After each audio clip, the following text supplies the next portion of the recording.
Okay, so in this final Geometry Manager video, we're going to be taking a look at the grid method. And what the grid method allows us to do is place our widgets in what is essentially a two-dimensional table. So you can picture the application split into a number of rows and columns, just like an Excel file. And each so-called cell can hold a widget. So it's very flexible as to where you want to place things in the app. And in my opinion, if you're going to learn one way of placing things into an application, then definitely understand the grid method. It will make your lives a lot easier, because the grid method is certainly very intuitive. So when using the grid method, in a nutshell, we create the widgets and then we tell the grid method which row and column to place them in. We don't have to specify the size of the grid beforehand. The grid manager will automatically determine the size from the widgets that you attempt to place in it. So let's run through two examples. We'll first of all import Tkinter, so from Tkinter import star. We'll then set root to equal tk. And then we will create two labels and two entry boxes. So we'll put label 1 and set this equal to the label class. And we'll have the first parameter set to the parent window root, and the text of this label will equal name. So let's just picture this to be an input box that requests for name information. We'll then copy and paste this, and we'll set label 2 to have the text email address. So an input box which requests email address information. I will then place them into the app. So to do this, I can put label1.grid.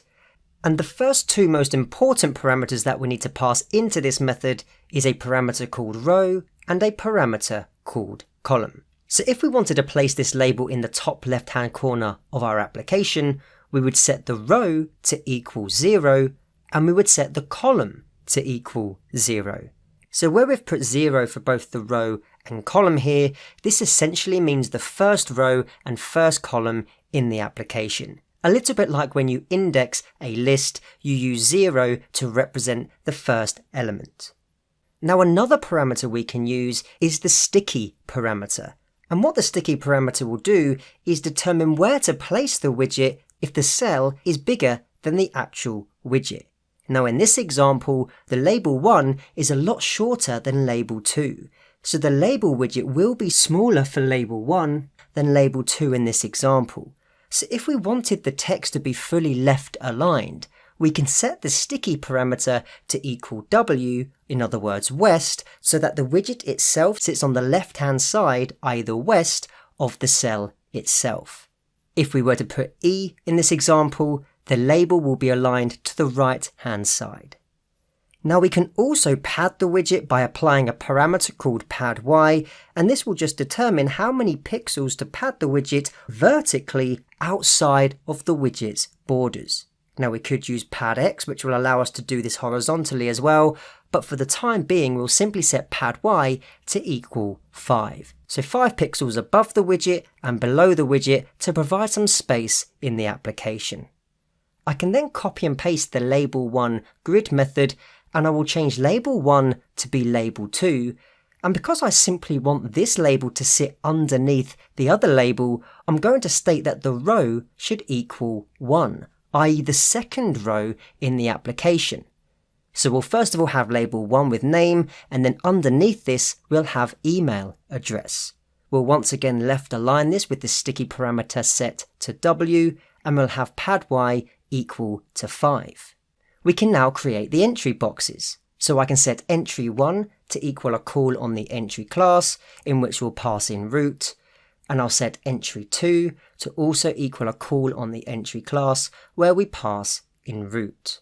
Now what I can do is copy and paste label1.grid, but this time relabel it to entry1.grid. We want it to be to the right hand side of the first label, so it will be in row 0. We want the column to be the next column along, so we'll set the column this time to equal 1, so the second column, and then we will set padY to equal 5, just like the option we set for label 1. We can then copy and paste the entry1 grid method, and this time because we want entry 2 to sit in the second row and in the second column, we'll set the row to equal 1. we'll set the column to equal 1, and we'll set pad y to equal 5. Now when I run this code cell and then bring the application across, you can see that we have a very simple layout. We've got 2 labels and 2 entry boxes, where the name label is left aligned because we've set that sticky parameter to W. The name label sits in the first row and the first column. The email address label sits in the second row and the first column. And then we have 2 entry boxes respectively that sit alongside the label widgets. So we've essentially created a 2x2 grid here and used the row and column parameters accordingly, i.e. the grid method, to pick and choose which widget we place in each cell. So let's just take this example one step further and include some other features. So let's create a check button which we'll call check 1, and we'll set this equal to the check button class, and we'll pass in the parent window root, and we'll set this check button to have the text download. We'll then place this check button in the third row of this application. So we can write check1.grid. We can set the row parameter to equal 2. We can then set the column parameter to equal 0 because we want it in that first column. We want it to be left aligned, so we'll set the sticky parameter to equal W. And we have another parameter we can use which is known as column span. Now column span will allow us to determine how many columns that this widget should occupy. So at the moment the default column span is set to 1, i.e. an individual cell, but if I set the column span to equal 2, what that will mean is that this check button will span the first column and the second column as if it was one cell, and it will be placed in the third row. So we'll leave it like this for now and we'll observe the result shortly.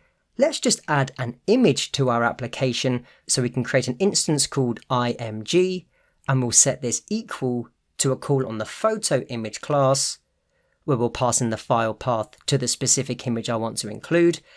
So I can put file equals, then we can put r, and then write out the file path name. Now notice here that I'm using a PNG file and not a JPEG. I can then resize the image, so I can put img1 equals a call on the variable image. We can access the subsample method, and then we can pass in 2, 2. Now I'm not going to go into detail as to what this is doing. This is essentially taking every other pixel in the image and resizing it accordingly. But what I do want to focus on is where we place this in the application.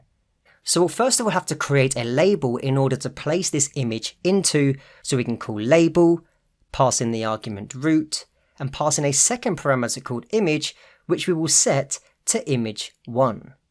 We can then put dot notation and access the grid method, and we'll pass in our grid options.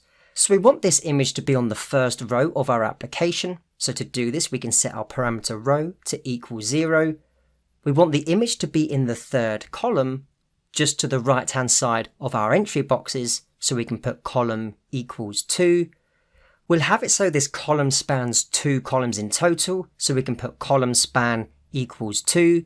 And the reason I'm going to do this is because I want to have 2 separate buttons underneath this image, which then hold 2 separate widgets. But for now, we'll put column span equals 2.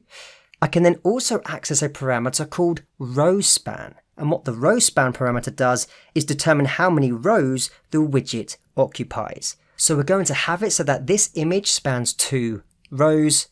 And then we're going to pad this image a little bit so it has some extra padding outside of this image on top, on the bottom, to the left and right. So we'll set pad x to equal 5, and we'll set pad y to also equal 5.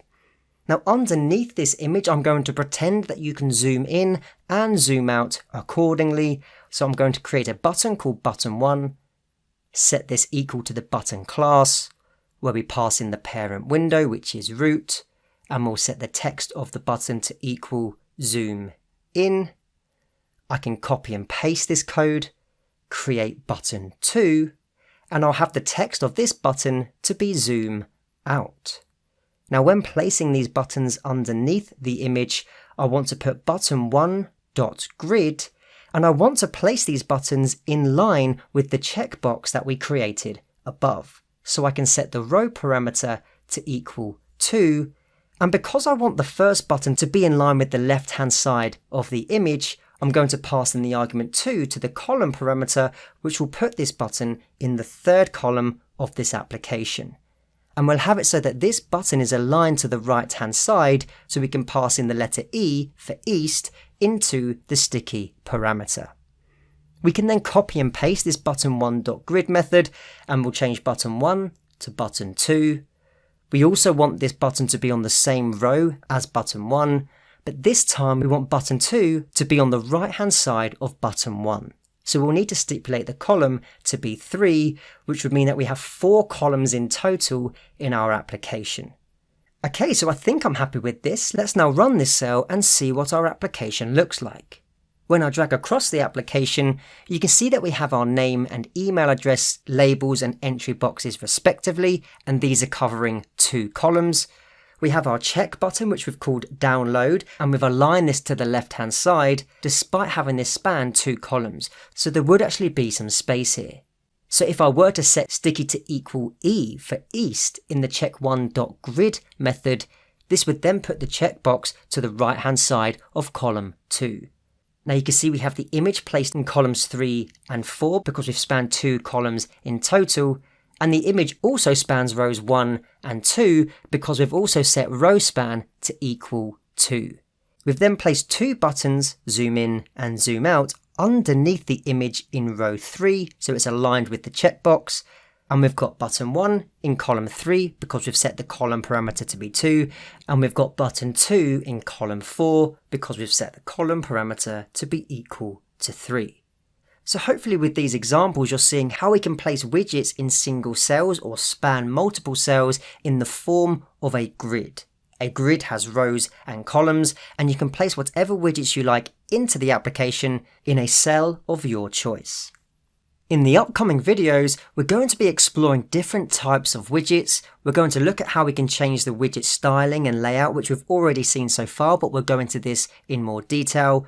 We'll see how we can execute functions within the GUI that you create, and we'll then dive into a practical example of building our own calculator using Python and Tkinter. So I'll see you in the next video.